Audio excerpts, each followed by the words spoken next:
barbecue, isaw.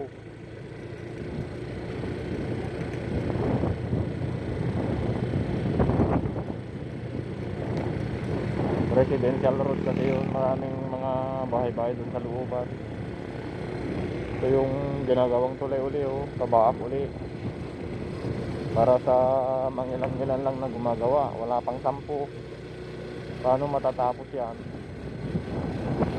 Ano, mga bundok na pinatag,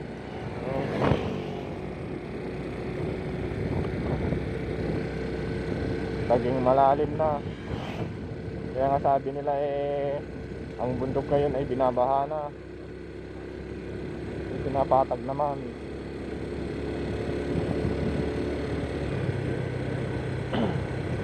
Ito'y tagot sa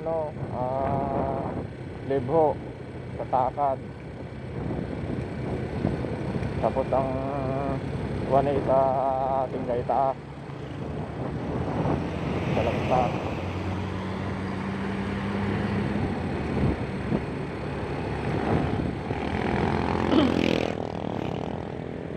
Nagtanim na pagkito.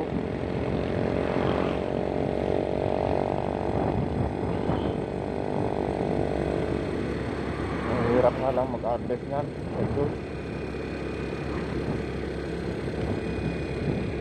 Bakko, matagal na yung bakko na yun, hindi pa kondo, nasirahan dun, hindi pa naalis.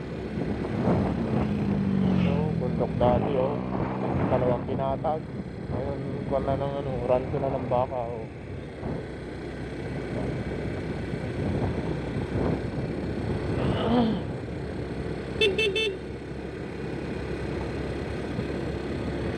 Yun namang kanto ng Tangitan na ito.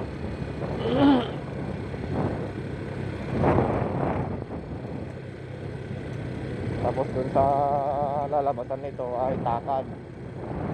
Alam ko.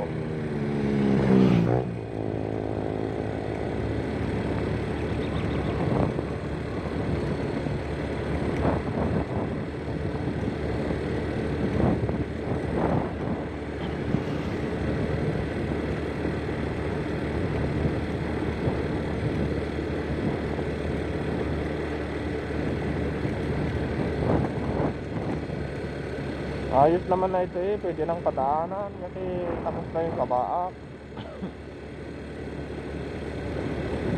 Yung tulay tulad dun sa pagitan ng